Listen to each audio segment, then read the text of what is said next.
USIM.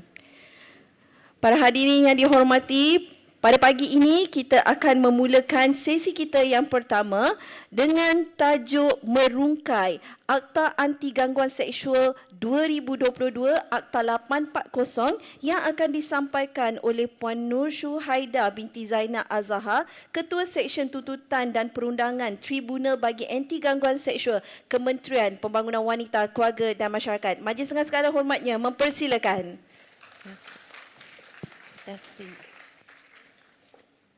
Terima kasih Cik Pengurusi Majlis. Terlebih dahulu bagi pihak Tribunal bagi Anti Gangguan Seksual, nama glamour kami TAX, ingin mengucapkan terima kasih kepada penganjur seminar Seminar Kasih Semurni Usaha KPWKM, Training of Trainers Anti Gangguan Seksual. Hasil kerjasama pihak ISM dan USIM. Dia terputus-putus kan? Okey ke? Okey. Nak tukar mic? Boleh tukar mic? Wire mana? Oh, mic wire.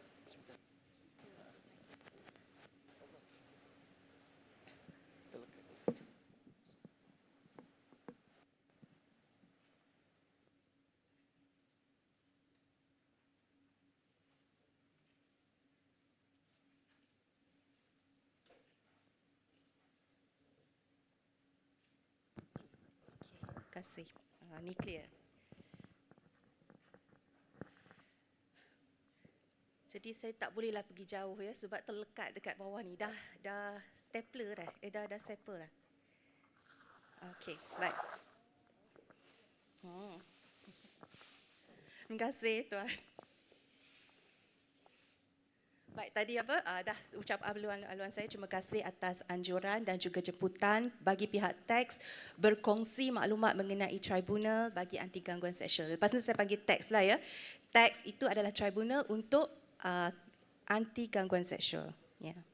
Baik, sebelum itu saya ingin memperkenalkan TAX. TAX ini sebenarnya baru sahaja ditubuhkan pada 8 Mac 2024. Berikutan penguatkuasaan sepenuhnya Akta Anti Gangguan Seksual 2022 atau kita akan kenali sebagai Akta 840. Panjang sangat nama dia, kalau kita pegawai undang-undang ni kita akan sebut nombor akta aja, Akta 840. Pagi ni tajuk dia undang-undang, boring lah sikit dan saya pun tengok tak ramai sangat hari ini kan, tapi tak apa, kita akan cuba sampai objektif kita iaitu memperkasakan pihak tuan-tuan dan perempuan mengenai Akta 840. Sebelum tu boleh tak saya berkenalan dengan audiens? Boleh saya dapat ceraian berapa persen daripada pelajar, pensyarah, warga USIM? Semua kebanyakan pelajar. Pelajar. Ada pelajar undang-undang? Selain tu, engineering. Apa dia program yang fisioterapi lagi? Pharmaceutical science lagi? Healthcare management lagi? Sebelah sini je aktif, belah sini? Nursing lagi? Pharmacy. Wah, ramai kebanyakan healthcare lah ya hari ini. Baik. Terima kasih atas hadir. Oh, ada unit integrity. Oh, dia orang kerusi merah. Lolos semua kat sini. Okey, baik. Okey, jadi kalau soalan yang tinggi sikit kita tanya belah sini soalan yang tahap rendah sikit kita tanya kat adik-adik Baik. Baik, sekali lagi saya menyatakan kami ni baru saja ditubuhkan pada 8 Mac 2024. Kalau ikut umur penubuhan kami TAX lebih kurang 8 bulan. Okey, tapi pencapaian setakat ini kita dah ada 12 aduan gangguan seksual yang telah difailkan, ya. Daripada 12 itu 5 telah diselesaikan dalam masa 60 hari daripada tarikh pendengaran. Okey, daripada 5 tu 2 pengadu berjaya membuktikan aduan, 2 gagal ditolak, sebab dia gagal buktikan aduan. Satu terpaksa dibatalkan kerana pelaku atau responden yang diadukan tersebut meninggal dunia sebelum pendengaran bermula. Okey. Apa aduan yang saya tengah cerita tu, nanti kita bersama-sama akan lihat. Di bawah akta ini boleh kita terus ke slide seterusnya. Okey, tagline teks ialah pengurusan aduan gangguan seksual dengan cepat, mudah, dengan kos yang minimum. Bila cepat berbanding kes yang difailkan di mahkamah, aduan yang difailkan di teks hendaklah diselesaikan dalam masa 60 hari dari tarikh pendengaran. Setakat ini 5 kes yang kita selesaikan within our KPI. Ya. Yang kedua, cepatnya berbanding di mahkamah. Kita hanya ada 2 borang. Satu, borang untuk pengadu yang ingin membuat aduan, nama borang 1. Okay. Dan kedua adalah borang 2, orang yang telah diadukan. Kita namakan sebagai responden. Yang diadukan sebagai pelaku gangguan seksual, borang 2 iaitu penyata pembelaan. Baik, kita tengah bandingkan dengan proses di mahkamah. Sebelum Akta 840 ditubuhkan, sebelum tribunal ditubuhkan, kalau ada mangsa gangguan seksual nak buat aduan, nak dapatkan hak tebus rugi. Tebus rugi maksud dia pampasan. Ya, hasil atau kesan daripada gangguan seksual yang dialami oleh mangsa, dia hanya boleh pergi ke mahkamah. Tapi macam kita nyatakan, pergi mahkamah ni proses dia rumit, mungkin memakan kos, ya, dan mungkin perlu ada khidmat perundangan, kena bawa lawyer, ya. Jadi tertubuhlah tribunal ni untuk memudahkan proses, mengurangkan kos, ya. Tadi saya cakap borang 1, borang 2, untuk failkan aduan bagi borang 1 hanya RM30 fee. Untuk pemfailan penyata pembelaan, maknanya responden tu dia ada hak untuk bela diri, dinyatakan dalam penyata tersebut RM10. Kalau adik-adik yang pernah pergi ke mahkamah, tahulah proses dia, kos dia dan prosedur dia. Tak semudah yang tribunal tawarkan untuk pengambilan aduan gangguan seksual. Selain itu, apa yang tribunal dia punya feature, ciri-ciri dia, forum alternatif pada semua. Semua orang ada akses kepada tribunal. Setiap orang merentasi jantina, okay, lelaki atau wanita yang mengalami gangguan seksual boleh datang. Peringkat umur, sama ada kanak-kanak, orang dewasa atau berkelainan upaya. Okay, orang OKU juga boleh failkan aduan di teks. Kita ada prosedur-prosedur tertentu yang akan kita guna untuk proses aduan dan pendengaran aduan. Satu lagi, pendengaran dijalankan secara tertutup. Ini tak ada di mahkamah sebab kalau adik-adik tahu proses di mahkamah semua open court. Kat depan ada galeri kat belakang, orang boleh dengar. Tapi di teks kita sangat-sangat menitik beratkan elemen pendengaran secara tutup kepada orang awam. Maksudnya hanya pihak-pihak, orang yang mangsa dan orang yang diadukan dengan panel, ya, yang mendengar, hakim yang mendengar boleh duduk dalam proceeding pendengaran tersebut. Orang luar tak boleh masuk. Ya, sebab kita faham kita sedang berdepan atau mengendalikan isu berkenaan gangguan seksual yang sensitif, mengaibkan dan memalukan. Mana-mana pihak, dua-dua pihak pun. Okey. Jadi pendengaran memang kita akan jalankan secara tertutup. Ya. Next. Baik. Sebelum tu, lepas saya nyatakan ciri-ciri itu tadi, boleh adik-adik tahu sebenarnya tribunal ni untuk apa? Soalan balik. Tribunal ni dia separa kehakiman. Okey, kalau kat mahkamah lebih tinggi, mahkamah dia ada prosedur-prosedur tertentu. Dia ada kanun, dia ada rujukan undang-undang. Dia ada rules dia kan, prosedur. Dan dia ada pihak-pihak yang terdiri daripada peguam-peguam yang ada ijazah undang-undang, yang telah call to the bar, ya. Tapi di tribunal ni dia lebih kepada satu tempat separa kehakiman. Dia ada juga undang-undang tapi tak serumit di mahkamah. Okey, untuk mangsa gangguan seksual memfailkan aduan terhadap pelaku gangguan seksual, orang yang diadukan tu nama responden. Bila dia ada daftar kes, nama responden, untuk mangsa ini mendapatkan hak tebus rugi. Okey, monetary loss, monetary damages bagi apa-apa kerosakan atau kehilangan yang dialami oleh mangsa akibat daripada gangguan seksual tersebut. Itulah fungsi tribunal, untuk terima aduan sebegini. Next. Baik, untuk pengenalan. Baik, untuk pengetahuan adik-adik semua. Kalau di mahkamah yang mendengar kes tu kita nama sebagai order. Hakim.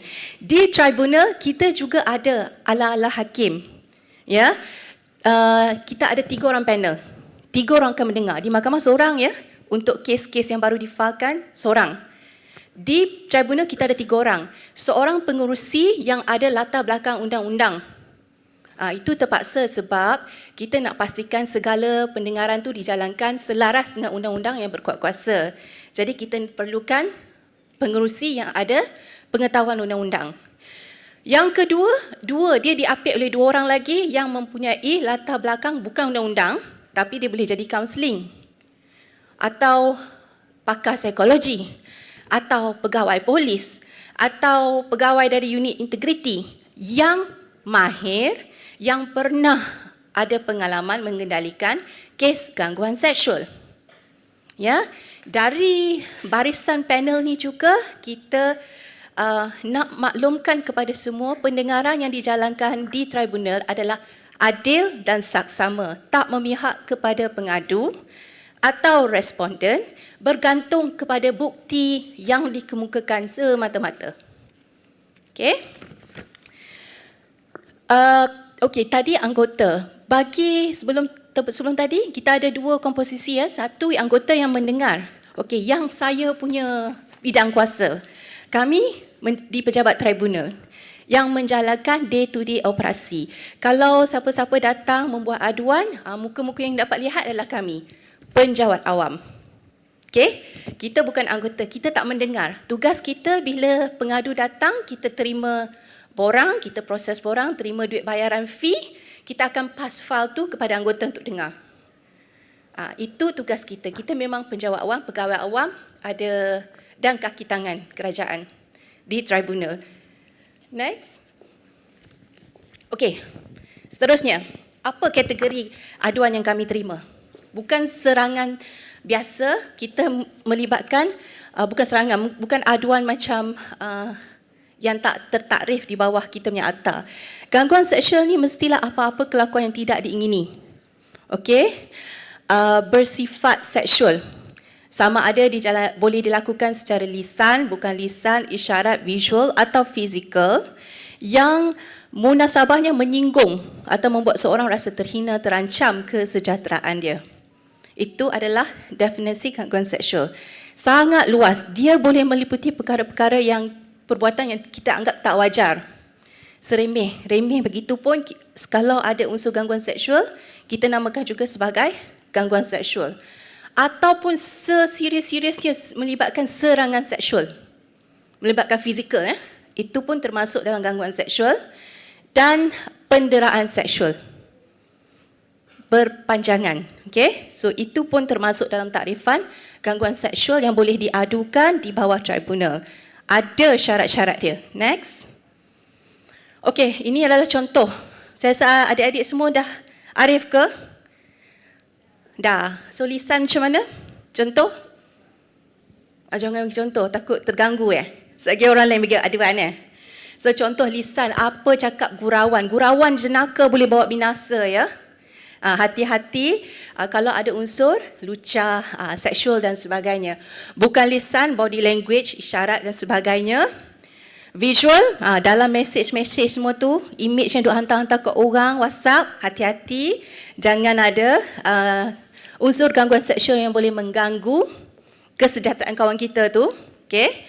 Kemudian isyarat, kenyitan mata, bunyi yang pelik-pelik itu, kan? Itu pun boleh juga kalau orang yang ditujukan tu rasa terganggu, kata something is not right, kan, macam tu. Dan fizikal, ni fizikal melibatkan sentuhan, acah-acah sentuh, kan, yang ada unsur-unsur elemen gangguan seksual. Next slide please. Baik, apa syarat dia? Okey, ramai yang call tribunal nak adukan masalah yang berlaku sebelum ni, 3-4 tahun lepas. So, tribunal punya jawapan, kita tak boleh terima gangguan-gangguan 3-4 tahun lepas. Kita hanya boleh terima gangguan yang berlaku pada 8 Mac 2024 dan seterusnya ke depan. Tak boleh retrospektif ke belakang. Okey? Dan kita ada had masa 6 tahun. Okey, dari tarikh kejadian sehingga tarikh kita nak adukan tu tak boleh lebih 6 tahun. Ya, dari 8 Mac lah dan seterusnya tak boleh lebih 6 tahun. Dan kita ada situasi, itu sebab kita kata tribunal ni adalah alternatif kepada mahkamah sivil. Maksud dia, kalau dah buat tuntutan kat mahkamah sivil, tak boleh datang kat tribunal. Tak boleh dua-dua pun nak buat aduan, nak failkan kes. Salah satu. Okay? Next. Baik, adik-adik, untuk makluman, ada jenis gangguan seksual yang melibatkan unsur jenayah. Okay? Kalau ada unsur jenayah, kita memang akan nasihatkan buat laporan polis dan biar tindakan jenayah itu berjalan. Contohnya, polis akan buat siasatan, polis akan gelengkapkan siasatan, bawa kertas siasatanku ke pendakwa raya kemudian tengok kalau ada kes, dia akan bawa ke mahkamah jenayah. Okay? Pada masa yang sama, okay, kita nak fahamkan kepada orang awam, kalau tindakan jenayah tu bukan bermaksud kita tak boleh ambil tindakan sivil.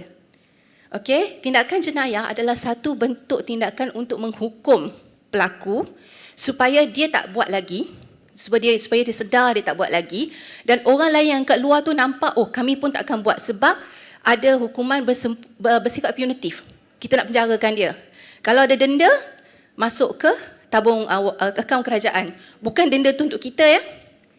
Okey, bila kita terkesan dengan perbuatan jenayah tersebut, contohnya trauma, okey, kena pukul, masuk hospital, maksudnya dalam proses melakukan gangguan seksual tersebut, pukul, apa-apa lagi kecederaan semasa dibuat, okey, tak boleh pergi kerja sebab gangguan, pergi kaunseling beratus-ratus ringgit, kena makan ubat. So kos tersebut, mana nak claim? Daripada siapa nak claim? Daripada responden, pelaku tersebut. Jangan ingat let off the hook. Ingat, kita ada hak untuk tuntut daripada orang yang melakukan transgression tu, kesalahan terhadap diri kita. So, pampasan tu kita kena minta daripada pelaku. Macam mana? Ketuk pintu dia? Ada yang nak bayar? Tak. Lepas kita dah cuba cara yang berhemah, kan? Kita ikutlah saluran undang-undang. Saluran undang-undang saya cakap tadi, satu pergi mahkamah sivil, okay? Kalau mampu, okay? Yang kalau tak mampu tu, kita rasa benda tu boleh diselesaikan di tribunal, pergilah ke tribunal buat aduan. Okay? Bila datang ke tribunal tu, kena siap sedia, ya adik-adik, bawa keterangan. Bukan datang kosong. Ada benda kita kena buktikan. Mana-mana saluran undang-undang, semua tertakluk kepada bukti dan keterangan. Next. Pada masa ni, tribunal hanya beroperasi atau terima aduan di kaunter kami di KPWKM Putrajaya. Pada masa depan, insya-Allah tahun depan, kita akan boleh terima aduan yang difailkan secara online atau digital. Okay. Tapi kebaikan bila datang ke kaunter kami, ada pegawai dan staf boleh membantu. Sebab kami faham adik-adik atau mangsa ni mungkin tak ada nasihat perundangan, tak ada lawyer. Jadi mungkin nak isikan dokumen, isikan keterangan siapa saksi tu belum mahir lagi. Jadi boleh tanya kepada kami, akak-akak kat belakang tu, pegawai, macam mana nak isi borang, kan? Lepas tu kita tengok dekat borang tu dah cukup semua butir, baru kita akan ambil duit, bagi tujuan perfailan. Bukan ambil duit sepa poket, bagi tujuan perfailan, ya. Then next. Okey, ini yang kita maksudkan bila datang ke kaunter kami, apa saringan kita akan buat. kita akan tengok takrifan gangguan seksual. Ni gangguan seksual ke tak? Kita akan tengok takrifan tadi itu. Lepas tu kita akan tengok tarikh kejadian. Kalau tarikh tu sebelum 8 Mac, kita kata minta maaf, ini di luar bidang kuasa tribunal, adik boleh pergi ke saluran-saluran yang lain. Contohnya Mahkamah Sivil, kalau perlu nak buat juga. Sebab tribunal ada bidang kuasa, kita tak boleh melangkaui bidang kuasa. Itu memang prinsip undang-undang. Seterusnya, kita akan tanya, buat saman sivil tak sebelum ni? Kalau dah buat, kita kata minta maaf, kita tak boleh proceed. Ya, kita kata tribunal ni salah satu saja. Pergi Mahkamah Sivil atau datang kat tribunal. Ya. Seterusnya, had masa 6 tahun. Kita akan tengok dari tarikh kejadian sehingga tarikh aduan berapa lama. Baik, untuk nasihat, akak dulu pernah jadi timbalan pendakwa raya. Okay, kes jenayah. Untuk kes komersial lah yang tipu, pencamanah jenayah. Tapi berkaitan dengan gangguan seksual, kes-kes yang ada elemen seksual, contohnya rape, rogol, cabul dan sebagainya, lebih cepat adik-adik buat laporan polis, lebih baik dari segi pembuktian, dari segi konsistensi, dan hakim lebih mudah nak percaya sesuatu kes. Sebab apa? Kadang-kadang kalau simpan lama sangat, hakim mesti akan tanya, kenapa lambat sangat buat laporan polis? Bukan tak boleh, tapi kena puaskan hati, kenapa simpan lama sangat? So, nasihat akak, kalau ada kes ni pada masa hadapan, na'udzubillah, tapi kalau ada mengalami atau kawan-kawan mengalami, pertama sekali pergi buat laporan polis. Okay, untuk kita nyatakan terus, ingatan kita tu, bila benda tu baru berlaku, kita buat laporan polis, ingatan kita lebih banyak faktor, banyak maklumat yang kita masih ada. Bila kita biar masa berlalu tu, mungkin ada certain information kita terlupa, tapi sangat penting. Jadi, pergi buat dulu laporan polis kalau ada gangguan seksual yang melibatkan unsur jenayah. Itulah, pengah pula adik. Macam rasa menyanyi, rock and roll. Okey, baik. Sebelum tu aku tanya, bila kita cakap pasal gangguan seksual, kes di tuntutan di Mahkamah Sivil ni bukan satu-satunya cara untuk mendapatkan keadilan. Macam akak cakap tadi, bagi tindakan sivil adalah untuk kita mendapatkan tebus rugi, pampasan. Okey, untuk kehilangan yang kita lalui, trauma yang kita lalui, kerosakan yang kita lalui. Okey, supaya dia betulkan balik. Kalau kita dah terpaksa bayar bil perubatan sampai 5-6 ribu. Takkan nak free-free macam tu je, sebab dia kita kena bayar. Jadi kita kena bawa tindakan di tribunal, tuntut balik 5 ribu tu. Jangan kita 1 sen pun halalkan. Ya, itu tujuan tindakan sivil. Kita nak letakkan posisi supaya perkara seperti tak berlaku. Supaya kita tak alami kerosakan, kehilangan disebabkan gangguan tersebut. Tapi ada juga undang-undang lain yang akak masukkan tadi. Ni, next slide. Ni, ada undang-undang yang lain yang berkait rapat dengan gangguan seksual. Contohnya di bawah kanun keselesaan. Ni semua jenayah ya. Jenayah. Okey, beza tindakan jenayah dengan sivil. Tindakan jenayah ini dimulakan dengan laporan apa? Polis. Tindakan sivil kita sendiri start. Kalau kita diam, duit itu habislah. Okey, kita sendiri start. Okey, baik untuk tindakan jenayah ini. Kena start dengan laporan polis. Kita kena tahu apa kesalahan dia buat. Contohnya, cabul kehormatan 354. Okey, itu kanun keseksaan. Bagi Akta Komunikasi Multimedia 1998, ini yang posting-posting dalam FB, Telegram, WhatsApp group yang orang ramai tengok. Okey, dengan perkara yang tidak wajar. Itu bidang kuasa PDRM atau SKMM. Kalau nak buat laporan polis, boleh buat di polis kepada polis atau ke SKMM. Okey? Dia macam proses macam biasa, dia orang akan dapatkan laporan, kumpul keterangan bagi pihak kita. Kita tak payah buat edit detektif semua tu. Biar pihak polis yang menjalankan kuasa mendapatkan keterangan. Ini adalah berkaitan penghantaran secara online. Itu akta multimedia komunikasi. Next, kita ada juga kesalahan jenayah seksual kanak-kanak. Ini bagi jenayah yang dilakukan terhadap kanak-kanak. Jenayah seksual yang dilakukan terhadap kanak-kanak. Kita ada mahkamah khas untuk mendengar kesalahan sebegini. Contohnya kesalahan 5-10. So kalau macam ada, kita tahu kanak-kanak tu mengalami gangguan kesalahan, abuse, gangguan seksual, bukan saja kanak-kanak tu, orang keliling ada duty untuk membuat aduan polis. Okey? Untuk kesalahan jenayah, siapa-siapa yang melihat boleh buat aduan. Sebab kesalahan jenayah ini seolah-olah satu kesalahan dilakukan terhadap semua. Sebab semua mengganggu kesejahteraan semua. Siapa-siapa saja ada locus standby untuk membuat laporan polis, untuk menghalang lebih teruk lagi kesan kepada mangsa. Ya. So itu adalah kesedaran sivik kita, tanggungjawab sivik kita, ya. Next. Selain tu inilah kalau melibatkan unit integriti, kalau ini pejabat awam. Kalau unit integriti Akta 605 kan? Okey. Kita juga ada undang-undang berkaitan kelakuan dan tata tertib. Itu melibatkan majikan, pekerja, ketua jabatan dengan pegawai bawah seliaan. So setiap semua orang ada kod disiplin masing-masing. Kalau nak bekerja, ini kod yang perlu dipatuhi. Kalau gagal patuhi, ketua jabatan ada kuasa. Bukan ada kuasa, ada tanggungjawab untuk menjalankan, melaksanakan tindakan disiplin. Kalau terdapat pelanggaran. Ya, pelanggaran.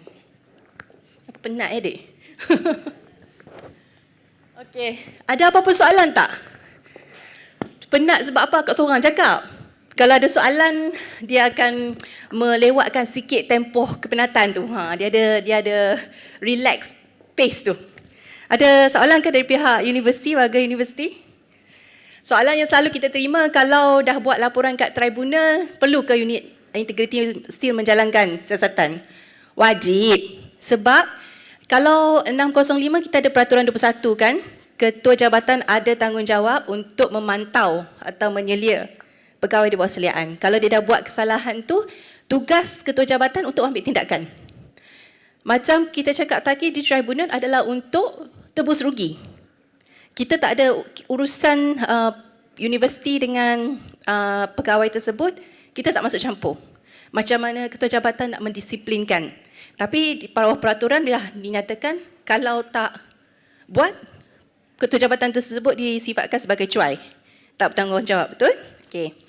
Di tribunal, kalau dia dah buat laporan dekat unit integriti, dia kata saya perlukan juga tebus rugi. Sebab ini melibatkan maruah. Saya dah hilang malu semua orang nampak muka saya. Kan? Saya dah kena pergi kaunseling. Semua orang dah tahu, tiap-tiap hari pun pergi ketuk pintu kaunselor. Kalau kaunselor tak berbayar, tak apa, yang nak berbayar tu ada rawatan. Setiap sesi berapa ratus? Simpan resit tu. Simpan resit tu. Kena makan ubat penenang. Sebab apa? Malam-malam nampak muka dia je. So simpan resit ubat. Sebab apa? Nanti nak claim kat dia. So kita kena buktikanlah, disebabkan gangguan dia tu, kita punya kehidupan terganggu, disebabkan kehidupan kita terganggu, kita terpaksa pergi jumpa doktor dapatkan rawatan. Kalau dia tak kacau kita, kita tak akan sampai macam ni. Itu adalah proses biasa yang tribunal akan tanya. Ya? Next.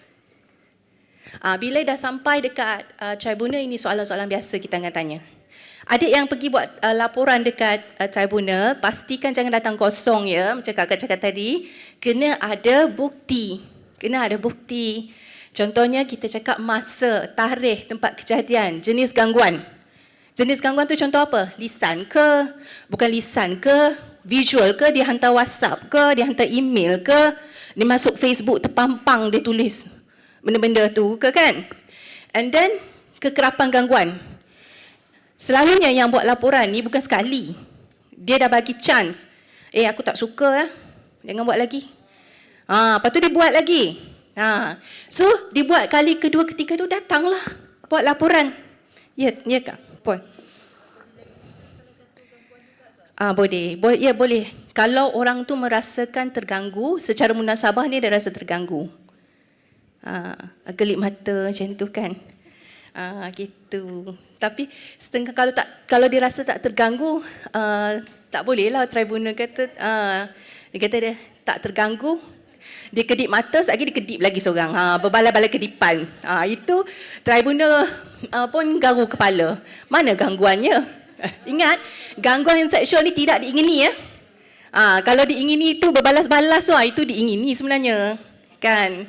So, tribunal ni pun bijak, terdiri pada orang bijaksana. Dia bila terima aduan tu sebab tu dia perlukan bukti supaya tak ada orang lah teranaya. Kan? Contohnya pakcik tu rabun. Kan? Dia tengok je tapi orang tu rasa terganggu. Bila dia buat laporan kat tribunal, kata kenapa pakcik tengok dia? Pakcik ni rabun. So barulah tahu. Sebab itulah kalau sekali gangguan tu pergi tanya, awak ganggu saya ke? Saya rasa terganggu. Please don't do it. Kita cakap. Kalau tidak, kesianlah orang tu. Awak terganggu ke? Saya tak tahu saya mengganggu awak. Itu contohnya macam gangguan yang bukanlah kita panggil remeh. Setiap gangguan tu ada serius, tapi benda tu tidak wajar lah dilakukan. Kalau tiba-tiba teraba, buat terjatuh teraba, itu tak payah. No, sekali dia buat datang. Suruh dia minta maaf dulu. Pertama sekali minta maaf. Kan, kalau dia dah minta maaf, dah boleh settle luar, tak payahlah sampai tribunal. Sebab nanti kat tribunal pun, permohonan maaf pun kita ada juga. Ya, permohonan maaf. Okey, bila datang kat tribunal, seperti biasa kita tanya ada saksi tak? Okey, saksi ni bukan bermaksud ada orang nampak sekali. Jaranglah gangguan seksual ni dibuat bila ada ramai orang. Dia pun pandai juga, kan? Jadi gangguan seksual ni selalunya one to one. Tapi yang selalu tribunal akan titik beratkan, lepas gangguan seksual tu kamu buat apa? Oh, saya pergi bagi tahu mak saya. Apa cerita kat mak? Cerita macam ni. Lepas cerita kat mak saya bawa saya jumpa polis. Apa cerita kat polis? Mana laporan polis? Lepas tu kalau ada serangan yang berlebihan tu kan, saya polis suruh jumpa doktor. Mana laporan perubatan tu? Okay, itu macam mana kita nak build up the case. Ya, don't worry, dekat tribunal kita ada pegawai undang-undang. Walaupun kita bukan menasihatkan orang awam buat, tapi kita tanya soalan-soalan macam ni lah. Sendiri kita akan probe. Okay, kamu buat laporan polis? Mana laporan polis? Kamu laporan perubatan ada? Siapa? Nak panggil doktor tu tak? Ada, nak panggil. So tribunal akan assist siapa yang kita nak panggil, senarai saksi. Kalau polis hendak menjalankan siasatan, tiba-tiba dia tutup kes. Mungkin ada sebab-sebab tertentu, mungkin tak cukup bukti dan sebagainya. Cakap dekat tribunal, saya nak polis tu datang sebagai saksi. Ada 2 kes ya, dia datang sebagai polis datang sebagai saksi, dibawalah segala keterangan yang dia dah kumpul. Dan di tribunal pengadu tersebut menang. Ya, dia dapat balik pampasan. 1, permohonan maaf, yang kedua permohonan maaf dan ganti rugi RM60,000. Itu sebab dia ada buat sesuatu yang tidak boleh reverse dah. Ya, penghantaran secara terbuka. Dah tak boleh nak stop lah. So dapatlah pampasan tersebut. Okay? Kalau tak ada khidmat lawyer macam saya cakap, don't worry, datang aja. Sebab memang di tribunal pun tak ada peguam dibenarkan masuk. Ya, it's us, atas diri kita sendiri. Next, ya. Duit tu adalah pelaku, bukan tribunal. Bankrupt tribunal. So sebab tu kita kena dapatkan bukti terhadap pelaku. Okay? Pelaku buat macam ni. So kalau ada bukti, lapihkan bukti sekali terhadap pelaku. Jadi kalau duit tersebut, pelaku yang kena bayar. Sebab tindakan dia, bukan yang buat tindakan tu adalah pelaku. Jadi pelaku lah kena bayar, bukan tribunal. Ya?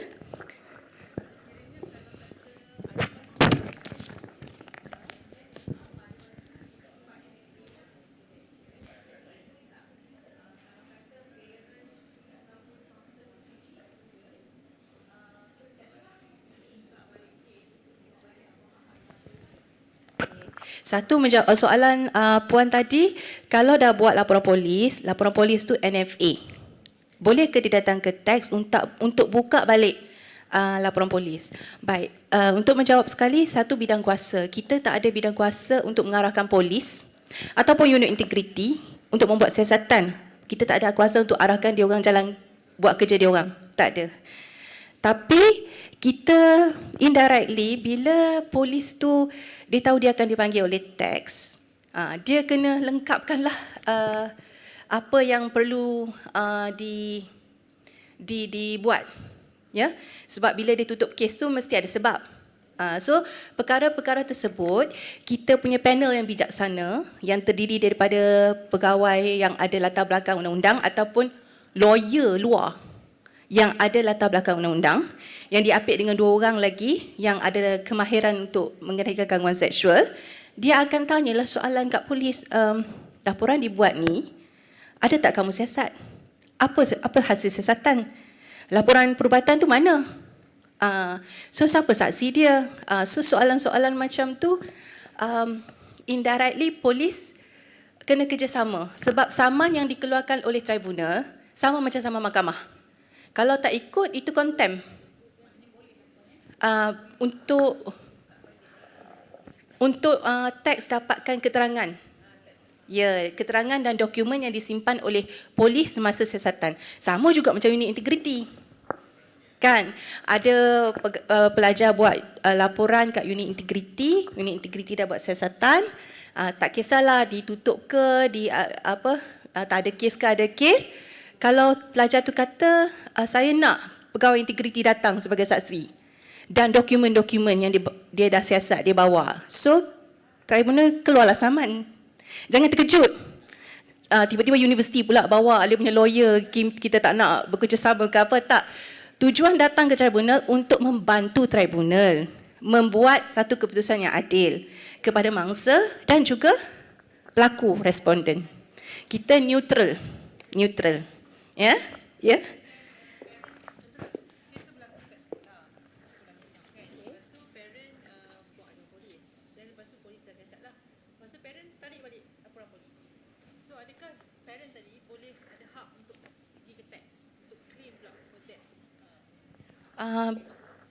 Macam tadi saya cakap, tidak ada masalah.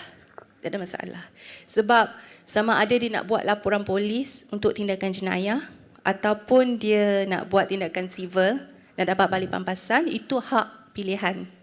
Cuma mestilah hakim panel kita akan tanya kenapa dah buat laporan polis tarik balik.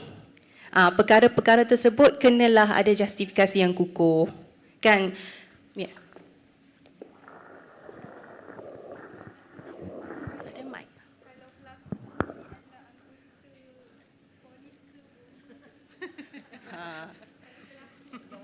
Oh, okey. So akta kita terpakai kepada semua. Tak kisah penjawat awam ke, swasta ke, terpakai kepada semua. Sama ada pelaku tu penjawat awam atau pengadu tu penjawat awam, terpakai kepada semua. Sabah dan Sarawak termasuk. Luar negara aja kita tak ada bidang kuasa. Ya? Boleh. Betul. Itu yang kita nak build up our reputasi juga. Dengan ada panel yang dilantik daripada pelbagai bidang, ya, bukan saja penjawat awam, orang luar pun jadi pengerusi, boleh mendengar. So itu yang kita nak pastikan, tribunal ni bukan sahaja membantu pengadu, tapi kita adil kepada semua pihak asal ada bukti. Ya, memang kita dalam kes yang telah kita selesaikan, 5 aduan tu 2 berjaya, 2 tidak berjaya, 1 batal. Bergantung kepada keterangan.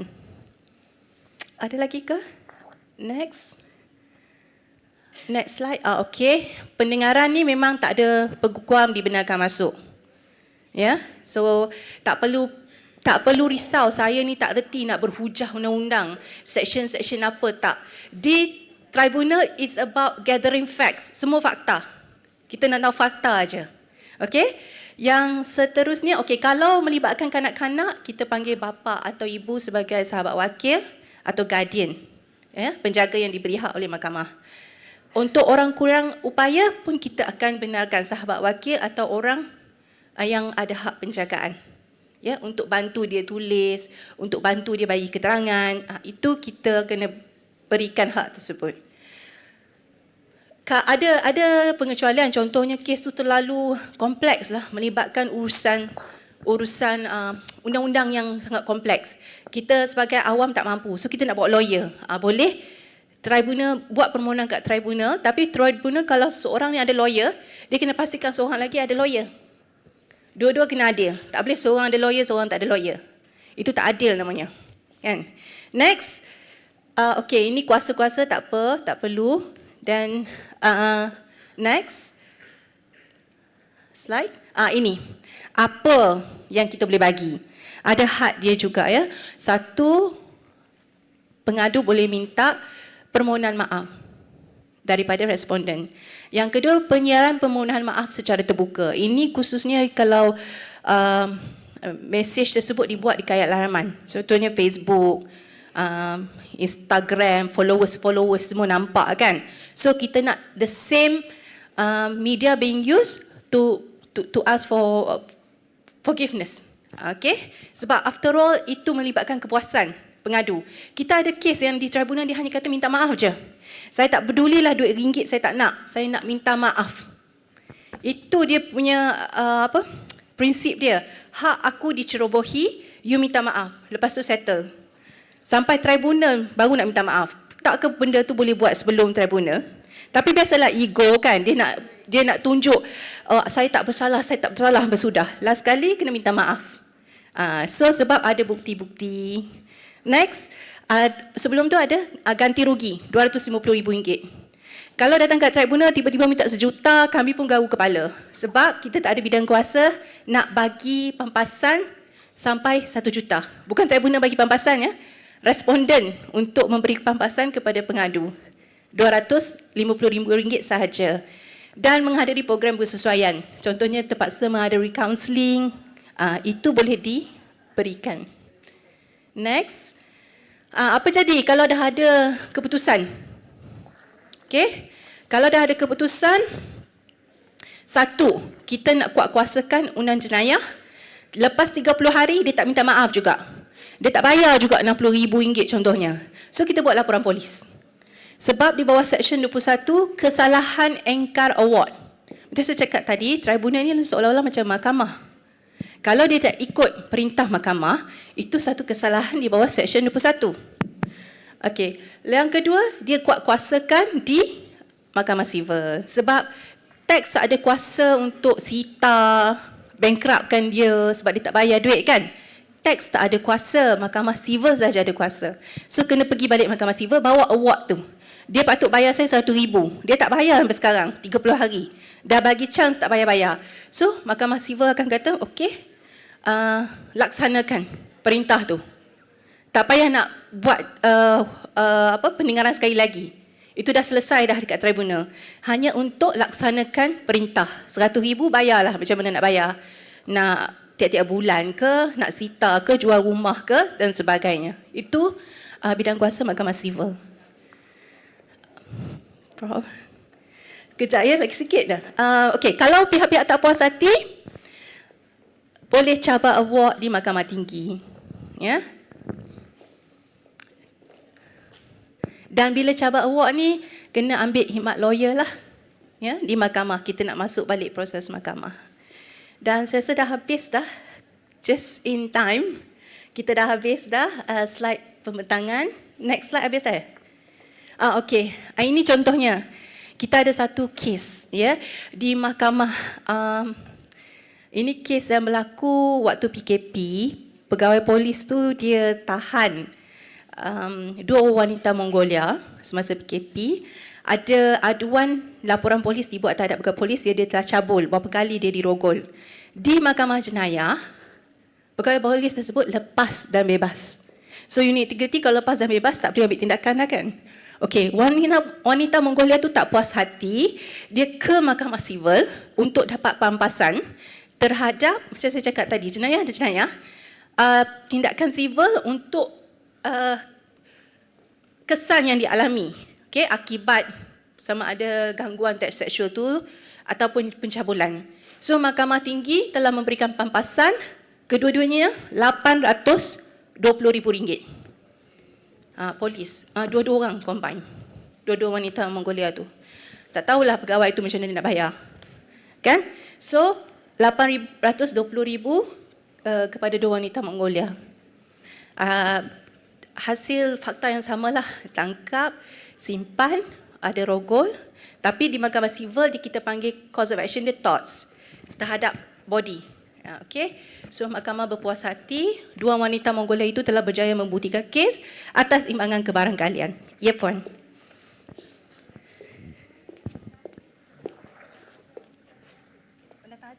Okay. Sekejap, boleh tanya soalan lagi sekali? Tak dengar dah.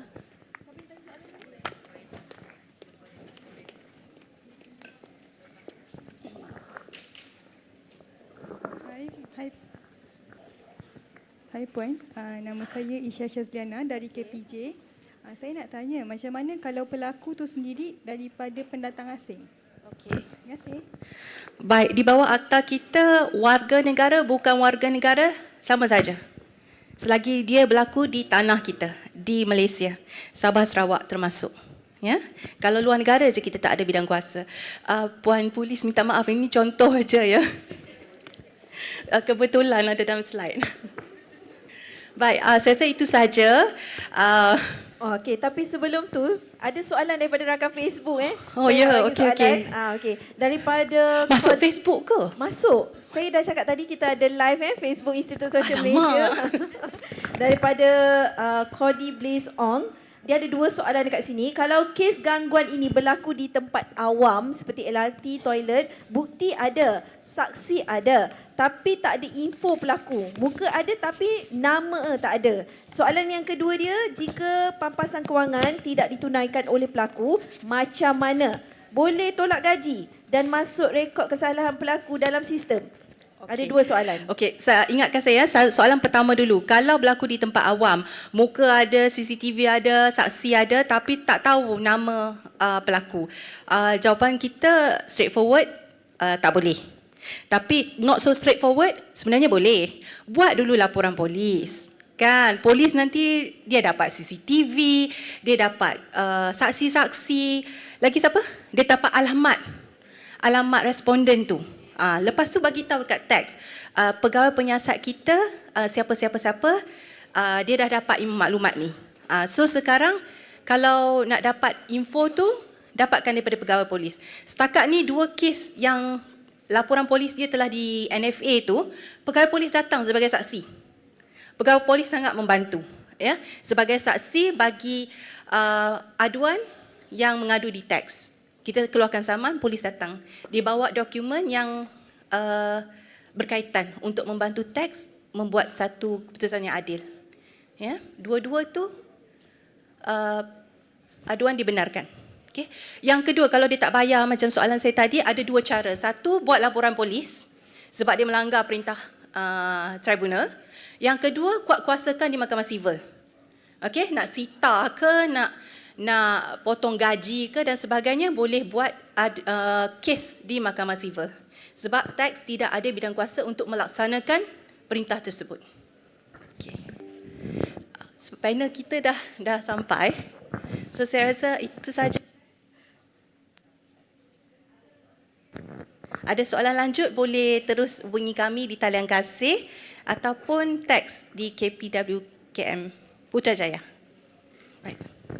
Terima kasih.